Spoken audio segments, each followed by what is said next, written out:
This is Dr. Ben Weitz with the Rational Wellness Podcast, bringing you the cutting edge information on health and nutrition from the latest scientific research and by interviewing the top experts in the field. Please subscribe to the Rational Wellness Podcast on iTunes and YouTube, and sign up for my free ebook on my website by going to drweitz.com. Let's get started on your road to better health.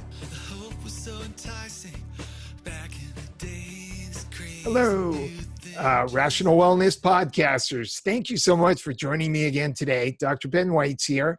For those of you who enjoy the Rational Wellness Podcast, please go to iTunes and give us a ratings and review so more people can find out about the Rational Wellness Podcast. And if you want to see the video version, you can go to my iTunes page. You can go to Rational Wellness or Weitz Chiro. Today our topic is heavy metals. What problems they occur, how do we get them, how do we get rid of them, all in the next 5 minutes. Heavy metals like mercury, lead, arsenic, fluoride, etc. are very common in our food, water, and our environment. Mercury is common in certain fish, silver fillings in our teeth, and even in vaccines. Arsenic is very common in the water in certain parts of our country, including in Southern California, so it gets into rice and other foods grown in that water. Fluoride is actually added purposely to our water. It's in toothpaste, it's in mouthwash. Heavy metals are contained in tattoos. We could go on and on. To help us figure out what's going on with all these toxic metals and what to do about them, we have heavy metals expert, Wendy Myers, to talk to us today. Wendy Myers is a functional diagnostic nutritionist and the #1 best-selling author of Limitless Energy, How to Detox Heavy Metals to End Exhaustion and Chronic Fatigue. She's also the host of 2 separate podcasts, the HeavyMetalSummit.com, and she hosts 2 podcasts, including the Live to 110 about detox and the Supercharged podcast about bioenergetics. She's very passionate about the importance of detox to live a long, disease-free life. And she created the revolutionary Myers Detox Protocol after working with thousands of clients. Wendy, thanks so much for joining me today. Yes, thank you for having me. Great. So how did you get into the health field? Tell me about your journey. Well, I'm like a lot of health practitioners. I got into the health field dealing with my own health issues and trying to troubleshoot why I was tired, why I was brain fogged, why I couldn't lose weight, and why I just didn't feel like myself. You know, I looked in the mirror and I didn't recognize the person in the mirror. And I was kind of a shadow of my former self.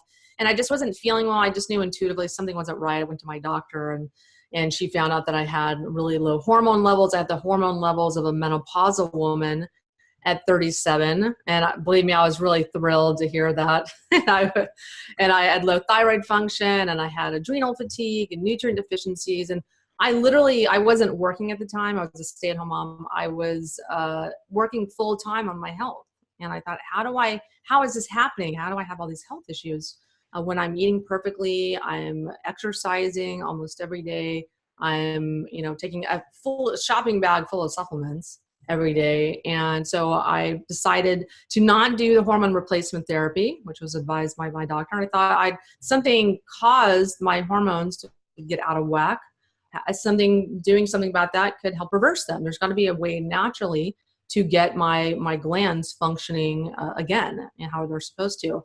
And so I was just typing in like how to heal your adrenal glands naturally. And I came upon a website that was talking about how heavy metals interfere in your hormones and interfere in your thyroid and do this hair mineral analysis and detox these metals. And as a start to find out what metals you have. And so I tried it. I started taking a bunch of minerals and did the program. I felt a lot better. And over time, my hormone levels corrected, and I feel better than I've ever felt. I'm 45 today. And so for me, that something just clicked inside me, and I wanted to educate other people about the importance of toxins and heavy metals and how to detox them. So I started my website, MyersDetox.com. Cool. What effects do heavy metals like mercury, lead, and arsenic have on our bodies and our health? Well, I mean, really almost every conceivable symptom and health issue can have an underlying metal or chemical cause that's outright causing it or promoting it. And so, I mean, just so many issues that people suffer from: fatigue, brain fog, trouble sleeping, trouble losing weight. A lot of the major health issues people deal with: hypertension is caused by lead and cadmium toxicity, magnesium deficiency. Heart disease, a big cause is cadmium toxicity, hardening the arteries. Diabetes, people have iron toxicity and arsenic toxicity and other metals that interfere in their ability to regulate their blood sugar. And so I can keep going, down the line, but, so Including many hormones. Yeah. hormones. Yes. So many people are suffering from low hormone production and thyroid issues caused by mercury toxicity, blocking, interfering in thyroid hormone production and conversion of T4 to T3, and on and on and on. So, metals are ubiquitous in our environment. They're present in the air, food, and water. So we're ingesting them all the time. And eventually they're going to break down some part of some metabolic function in your body and start causing health symptoms. Cool. Which metals do you think are most common in Southern California, where both of us live? Yes. Well, mercury is the most common metal toxicity that people have. The next one's aluminum. People are breathing in aluminum all the time. And is mercury mostly from fish, or what other sources are there? Yeah, people are mostly getting it from fish, but they're also getting it from breathing air because of the coal burning that's done. That just gets into the environment. We breathe it in. That's how it gets into the ocean and into the fish. And we also get it from mercury amalgam fillings, which many people have or have had in the past, and lots of other avenues that mercury gets in our body, vaccines, some vaccines. But people are getting a lot of aluminum also from vaccines, and they're just getting in a lot of different ways, mainly breathing air and underarm deodorant as well, conventional deodorant. How does aluminum get into the air? Well, it's a lot of different ways. I mean, I believe it's getting into the air from chemtrails. But there's spraying that's done, but it's used for geoengineering, and it's used in a lot of different like industries, and it just gets in from industry. It just gets into the air, and then, and then we inhale it. Yeah, I had never really heard of chemtrails, and I interviewed Dr. Harani, and she was telling me about them. Can you tell me about the chemtrails? I'm not an expert on chemtrails. I mean, I need to do a little bit more research myself, but I know that the chemtrails release barium and strontium, aluminum, and other metals into the air. And it's just, they're trying to do geoengineering and do other things to control our environment, but unfortunately it's having health consequences for people. Interesting. What are some of the other common sources of heavy metals in the environment? I spoke to Dr. Joe Pizzorno. Yes. And he was telling me about arsenic in the chicken feed. And I'd never even heard of that before, but I guess it's pretty common. Yeah. Oh yeah, very common. There's arsenic in rice. The brown rices will typically have more arsenic because the arsenic will concentrate in the bran. Is there any way to get rice with less arsenic? Yeah, so you want to get rice that's grown in soils that are low in arsenic. So where is that? Yeah, in California. And I tell people to avoid rice that's grown in South United States, or that it's grown in India or China, because they have a lot of heavy metal contamination there in the soils and the air. So I tend to avoid any products from China or India because of that. But there's also a lot of a common source of toxins is actually products that we put on our body every day. Our skin is very, very adept at absorbing toxins through our skin. And it's a very common, a very effective absorption method. And so you want to be very, very aware of the beauty products and makeup and household cleaners that you're using as well, that you're getting on your hands. So people need to be focusing on using natural products and using vinegar, things that don't have chemicals, and preservatives like parabens and things of that nature. Yeah, personal care products really have a whole series of different toxins. Yes, they do. Yeah. So how can we find out if we have heavy metals? What's the best way to test for them? Well, I start with a hair mineral analysis with clients, and that's a great way to test for 37 metals and minerals. People can be toxic in certain minerals as well. And then once we do that, I'll determine if they're a candidate to do a urine metals challenge test. and or a stool metals test as well. Stool is great to test for cadmium and silver toxicity. And 'cause a lot of people have cadmium issues, but it doesn't show in urine or hair. And so, so I'll start there. And then once we find out what metals they have, then we can design a custom supplement protocol, giving them supplements that remove their specific metals that they have on my Myers Detox protocol. But I really focus a lot on toxic metals that cause fatigue. There are certain metals in our environment like arsenic, aluminum, tin, thallium, and cesium that interfere in our mitochondrial functioning and reduce our body's ability to produce energy. And so for those people, like they don't have money, for people that have, certain metals that they feel fatigued or they have chronic fatigue, a good place to start is doing my mitochondria detox, especially if they don't have money to do testing or work with a practitioner. It can get very expensive to do that and buy all the supplements. But for people that just want to get started doing something really simple, really, really effective, I've developed the mitochondria detox, which is like a really simple 3-step system. It's inexpensive and it's a great place to start. If someone wants to start doing a detox, but they just don't want to, start right away with doing testing. It's interesting. You mentioned tin. We do like a NutriVal on a lot of patients, and it includes a serum heavy metal screen. And I've had like 3 or 4 just in the last week that had high levels of tin, and I couldn't figure out where they were getting it from. Where does tin come from? Tin can be in the air. It can also be from people that eat. Oh yeah, it's in the air. It can be from, a lot of industry will release tin in the air. People that are working in manufacturing can get exposed to tin. But tin is also can be part of a mercury amalgam. Tin is used in some mercury amalgams, so people can be getting it from there. And also people that eat a lot of canned food, they can be getting tin from there as well. But there's other sources. On my website, I have a toxic metals sources and symptoms guide. If you type in heavy metals or toxic metals, it'll come up in the search. And I have every metal and all the most common sources, another section of the symptoms that each metal can cause based on my research over the past decade. And I always keep adding to it also. So it's interesting, if mercury's just in the fish, you just stop eating the fish to reduce your exposure. But if some of these metals are in the air, I guess the conclusion is you're never going to completely reduce your exposure. You just have to find ways to clear them out of your body and maybe do a periodic detox.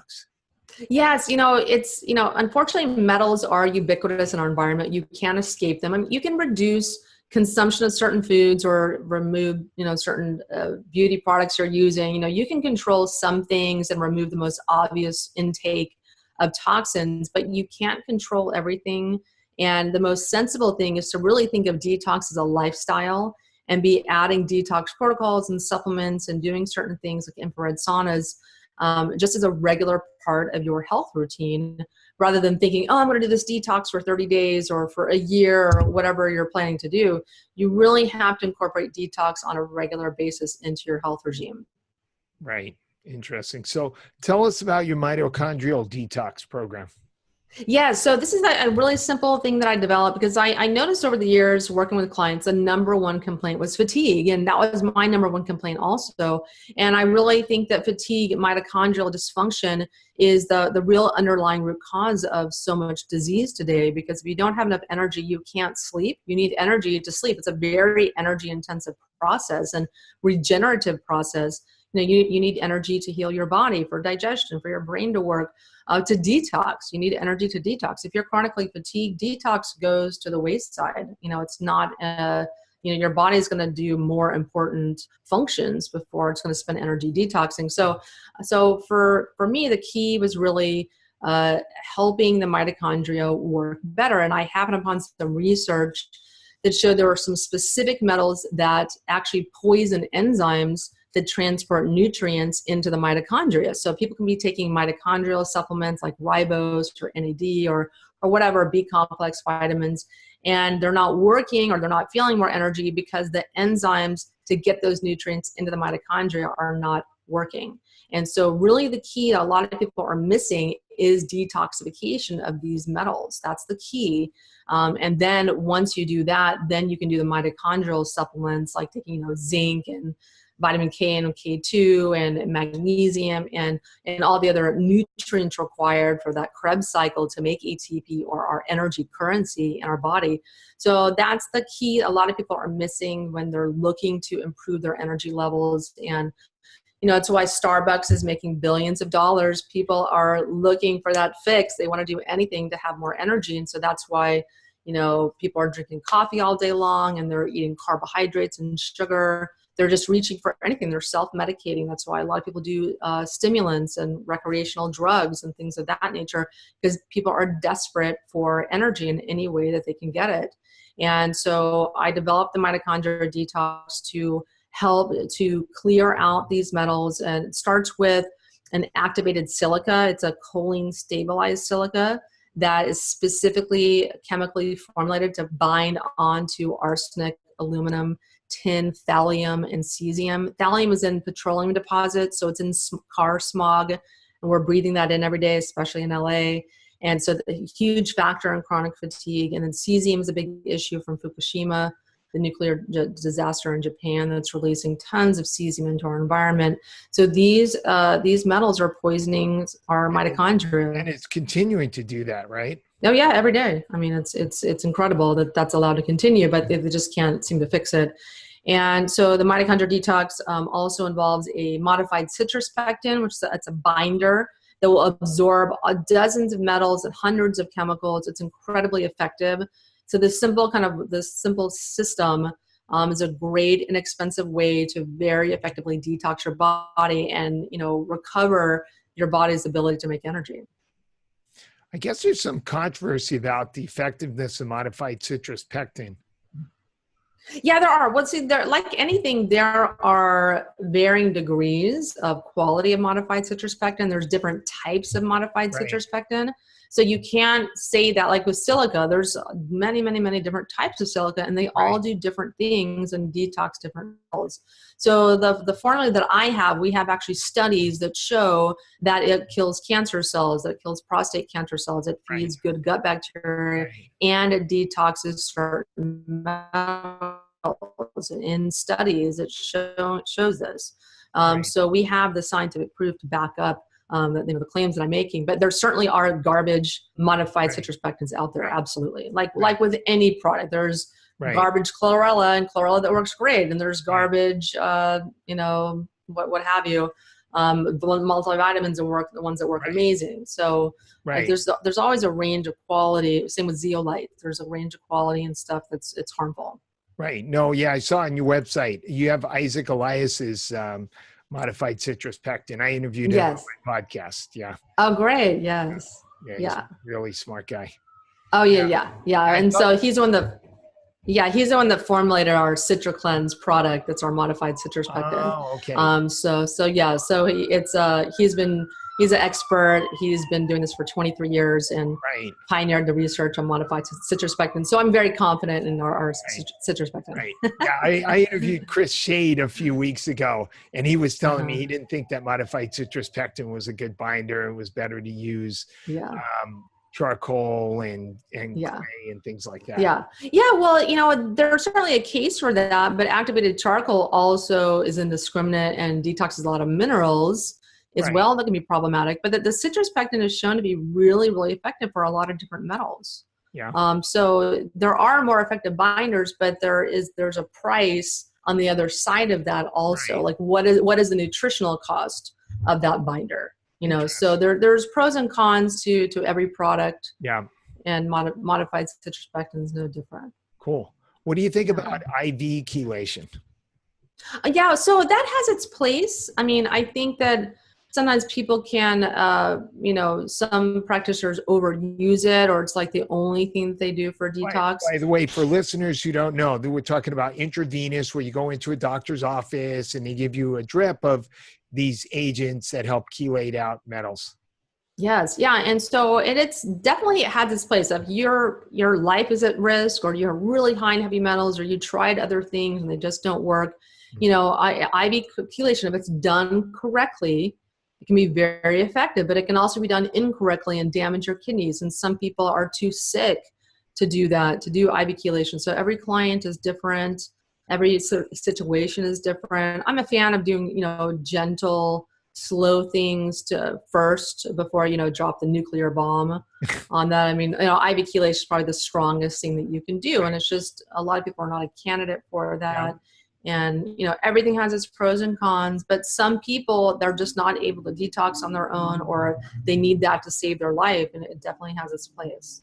Yeah, no, I think the trend now in functional medicine is to do it slow and to use agents that bind and rev up your own glutathione production and things like that, Yes. less side effects and, may take a little bit longer, but just as effective. Yeah, absolutely. Yeah. And I think there's a lot of practitioners that are doing better practices with IV chelation. So it does have its place. And for me, I just do, I use supplements, and I'll use, EDTA and DMSA suppositories when they're warranted. Because I think for cadmium, which a lot of people have, you have to use EDTA suppositories to get rid of that. But the EDTA suppositories are shown to be just as effective, using 3 of those a week, as 1 session of IV EDTA, and it's a lot less expensive.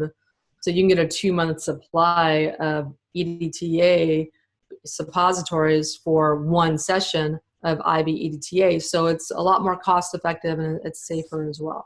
And are those available over the counter? They are available through a practitioner. So you can get them at store.myersdetox.com. Yeah. Interesting. What company makes them? Detox. So it's a company called Detox. That makes the EDTA suppository. So they're great. I have people take them every other day, right, and they insert them at night, and really, really effective. Do you use glutathione or NAC to stimulate glutathione? I do. I have clients use NAC, N-acetylcysteine, as a precursor to make glutathione on their own. I have clients do coffee enemas to naturally stimulate production of glutathione. I find that there's some people that genetically, glutathione can make them worse. So I tend to not use glutathione with clients. I'll just give them the precursors to make the glutathione. Interesting. Great. Yeah. Good. So I think that's most of the questions I have. Anything else that you wanted to tell us about getting rid of heavy metals? Yeah, well, actually, if anyone is interested, I have a heavy metals quiz that people can take. They want to answer some questions and find out what their potential levels of heavy metal toxicity could be. And they can go to metalsquiz.com and take that quiz. And then also, based on their toxicity level, have some solutions for them on how to, lower their heavy metal levels. And lots of great content and information on my site as well. I have over 250 podcasts and hundreds of articles. So lots of free information for people to dig into on how to detox their body, and, educating them about potential sources of metal toxicity that they might not be aware of. And one more time, what's your website? Yes, it's myersdetox.com.